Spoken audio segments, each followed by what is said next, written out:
I'm about to blow your mind in this video. Yeah, I'm a realtor and I'm gonna tell you 6 reasons why you don't need to be buying a home and you need to rent instead. Because guess what? Contrary to what all the other realtors out there say, it is not always a good time to buy. Well, hello, this is Wendy Pinnell, and the first big reason you need to rent and not buy is when renting is cheaper and you can put money into your savings account instead.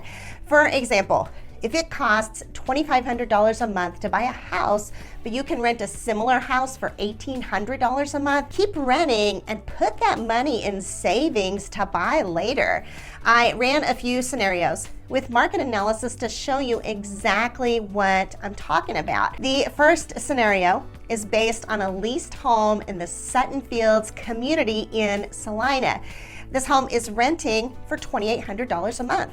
The market analysis showed an estimated market value of $410,000. Let's assume our buyer in this scenario has an FHA loan at 7% interest. They'll drop 3.5% of that $410,000 as a down payment and end up with a mortgage amount of $395,650. The monthly payment workup will look roughly like this. The buyer's principal and interest will be around $2,632 per month. The insurance will be $125 a month. The property taxes about $605 per month, and the mortgage insurance right around $100 per month. Now, this gives our hypothetical buyer an estimated total monthly payment of $34.62 per month. So in this situation, leasing this home will run you $2,800 per month, whereas owning it will cost you $34.62 per month. Okay, so quite a bit more than $2,800, right? So look at it this way. You could be saving $662 every month if you rent instead of buy. If you sign a 12-month lease, that's almost $8,000 that you've saved and you can add to your future house fund. So instead of buying a house now, put that money into savings until you have more money to put down and can ultimately get a lower monthly payment. Or if you end up with 20% down, then you won't have to pay mortgage insurance. Now, there is a reason I picked Sutton Fields, and it's because several of the builders there have been offering some seriously discounted interest rates.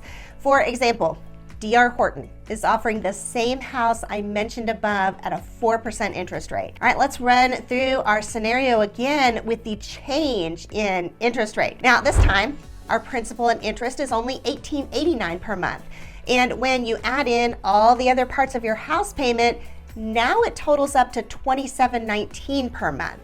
In this scenario, you'll actually be saving $81 every month if you were to buy the home instead of rent it. So now you have a home going up in value and you're paying a little bit less than if you were renting. Now, are you beginning to see what I mean when I say there are certain factors that should lead to buy and certain factors that should lead you to rent? You have to add up all the factors before you make a decision. Now, some of you savvy buyers out there are wondering if the loss in equity would factor into the equation.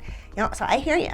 In Dallas, homes generally have trended up in value even with interest rates going up. Okay, but here's the question. Are they going up a whole $662 a month? Well, probably not. So you're still ultimately better off renting if a 7% interest rate is your only option. With a discounted rate, it makes so much more sense to buy because you're paying less per month and getting to take advantage of values going up at the same time. But at 7%, you're better off renting and putting that money into savings for better buying power in the future. Next up, reason number 2 to keep renting is when the market is in hot demand and the only way you'll be able to get your offer accepted is through waiving contingencies. Now, you've got to hear me on this. It is not worth the risk to waive contingencies. Wait until the winter months when the market's slower and you don't have to compromise quite so much. Now, Rachel Saltz with Realtor.com explains that when you make an offer on a home, it's standard to throw in some contingencies, telling the seller that if the home isn't up to snuff for a variety of reasons, you have the right to walk away from the deal with all of your cash in hand. She comments that this kind of situation is perfectly fine in a buyer's market or even in a balanced market. But what about in a seller's market?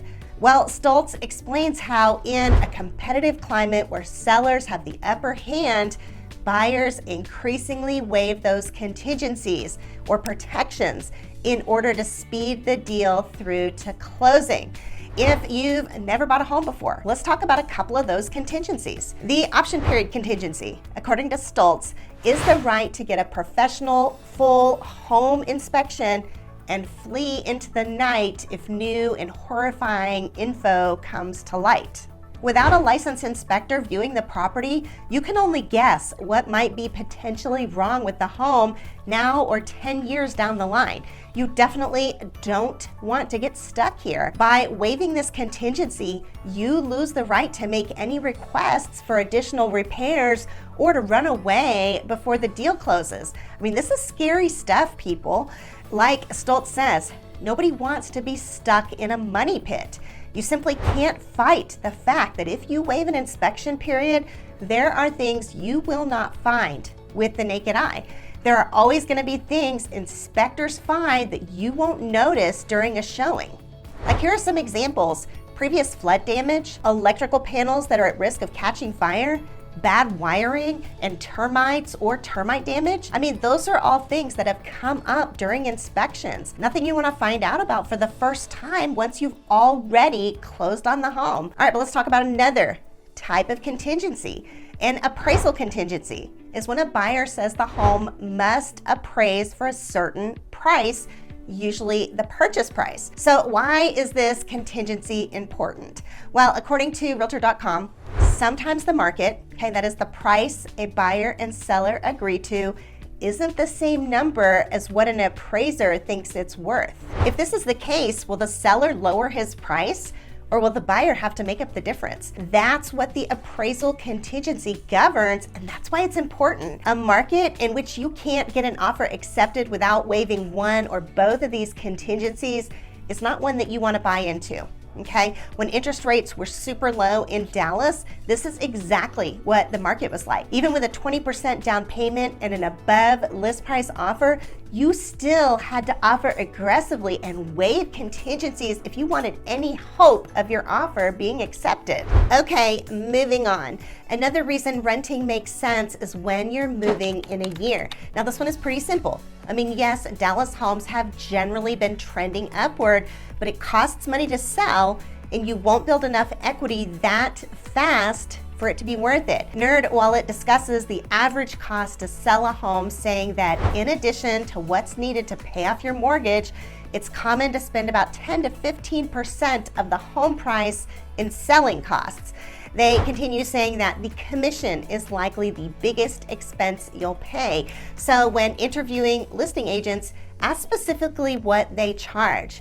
Other closing costs you can be prepared for include HOA fees, title policy, and home warranty. NerdWallet also points out that the buyer will probably order a home inspection before closing. If the report reveals problems, you may be asked to pay for repairs. I mean, sure, you can always say that you won't do any repairs, but then you may be at risk of losing your buyer altogether. On top of all that, there are always expenses involved with moving. NerdWallet comments that whether you buy boxes, pack and move them yourself, or hire a company, you'll want to budget money for the move. So since we're on the subject of home value appreciation, what is the average price appreciation in Dallas? If 1 year isn't long enough for buying a house to be worth it, how long do you need to own the home for it to be worth it? Well, I took a look at the average price appreciation of homes in Dallas over the years, and I excluded the madness of 2020 through 2022, where we really saw bubble-like behavior. Between 2010 to 2020, annual home price appreciation averaged out to 7.2% per year. So if you're calculating how long you need to stay in your house before you can recover your closing costs, you want to see at least that 10 to 15% of closing costs in appreciation. So historically in Texas, you would want to live there roughly 2 years And that would be just to recover your closing costs when selling. Now, keep in mind, I'm not including the 2020's explosion in value, right, when we had such low interest rates. So I'm talking more about in normal market conditions, like historically, this is the appreciation we've seen. All right, let's keep rolling. Another reason to keep renting is when you're building your credit score. I mean, sure, you can buy a home with a 620 credit score, but if you can get it up to a 760, you'll get a way better interest rate. So do some due diligence, okay? How long or how possible is it to get your score up?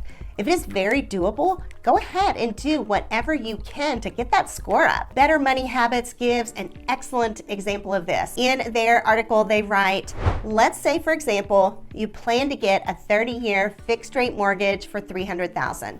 Here's what your loan could look like if you had a credit rating in the 760 to 850 range compared with one in the 620 to 639 range. Take a look at this graph for a moment. With a 760 to 850 credit score, you could score an interest rate of 6.458% on your mortgage, whereas with a score between 620 to 639, you could end up with an 8.047%. When it comes to your budget, okay, this looks like a difference of $323 a month. Plus, a Better Money Habits points out that not only would your monthly payment be lower, but you could save $116,354 on interest over the life of the loan. So saving over $100,000 is no small thing, right? So really evaluate your credit report and speak with a credit repair professional. I mean, figure out how much you would need to do to get your score up and do all that you can to get there. All right, your next reason is when you're under pressure to get moved fast. Most of the time, our relocating buyers get plenty of notice, but not always. If you find yourself in this situation, you have to remember that real estate is not liquid. It costs time and money to buy, and it costs time and money to sell. If you don't have the time up front to figure out where you want to move, take a year to rent to figure it out. I mean, not only can being pressed for time potentially cause you to make compromises that you don't want to make, but you could find yourself at a total loss if after 4 weeks of being under contract, the appraisal doesn't come in high enough and your financing falls through. We at Home in Dallas are here to help you. We'll listen to what you're looking for and we can point you in the right direction. But at the end of the day, if you're feeling pressured by time, it's honestly better to wait. You don't want to rush into a decision and end up in a situation you really don't want to be in. Now, if you found yourself in that position, there's another element to this you should really consider, okay? If you're moving in the summer and you're going to rent, seriously consider a 6-month lease. All right, the benefits to buying during the fall and winter months are huge. And it probably won't take you a whole year to explore and get to know the area. We sometimes see price drops of 10% and more during those fall and winter months. I mean, that's like getting a $600,000 house for $540,000. So if you can buy in the winter, definitely do it. Moving on, another reason is when your only options are homes with fundamental flaws. For example, let's just say you have a high school student in Plano West High School. She doesn't want to change schools, so you're only considering homes within that school district. Let's just say 9 out of 10 of those homes have horrible foundation problems. All right, do you buy a home just to say you're a homeowner, but end up paying a small fortune in foundation repairs? No. Don't buy a home just for the sake of owning a home. I mean, yeah, it's true that owning a home is like a piggy bank that goes up in value while at the same time you're paying down how much you owe on it. But that being said, you have to consider other factors as well, like how much you'll have to spend to fix a fundamental flaw in a home like a bad foundation. Granite Foundation Repair reports that while the average foundation repair costs can be around $5,000, we commonly quote foundation repairs ranging from $2,000 to $15,000. And that number doesn't include everything a bad foundation will cost you. In a home with foundation problems, you'll likely find yourself looking at significant cosmetic damage as well. You'll have a lot of cracks in the drywall that need to be repaired and then painted over, plus cracks in flooring, such as ceramic tile. And what if you can't find the matching tile? All right, now you've got to pay for entirely new flooring. Foundation problems also bring non-cosmetic damage as well that is way more expensive than any homeowner wants to deal with. Many times, as a foundation shifts, it breaks the pipe underneath the house. Then someone has to tunnel underneath the house or break through the slab within the house to fix the pipes. So now you've got plumbing costs and a slab repair to pay for. Big City Plumbing comments on this saying, when your foundation moves, it will put pressure on or jostle the pipes below and around it. The foundation's movement can slowly pull pipes apart or shift the system until it's bent and out of shape. At that point, you have a compounding problem because, as they go on to explain, leaks under or around the foundation saturate the soil, which can cause it to shift and move. They continue, over time, this shifting and washing away of soil leaves pockets of holes underneath the foundation, resulting in cracks, sagging, noticeable shifting, and other issues. I mean, basically, your foundation problems could lead to even more or worse foundation problems. I mean, there's just no doubt about it. A home with a fundamental flaw such as a bad foundation will absolutely cost you more in the future than any benefit you could have from building equity as a homeowner. I mean, first, you have to fix the foundation, then you have to fix all of the cosmetic repairs, plus you have to think about broken pipes. I mean, sure, your house may go up $20,000 in value, but how does that help if you're having to spend that much or more on repairs? Long story short, if you have to stay in that school district, simply wait to buy or wait until you can afford a home without the fundamental flaws. Now, I realize it's possible you may not even know what I'm talking about when I mention foundation problems. All right, if that's the case, no worries. I made an entire video about foundation problems that you can watch right here. In the meantime, Wendy out.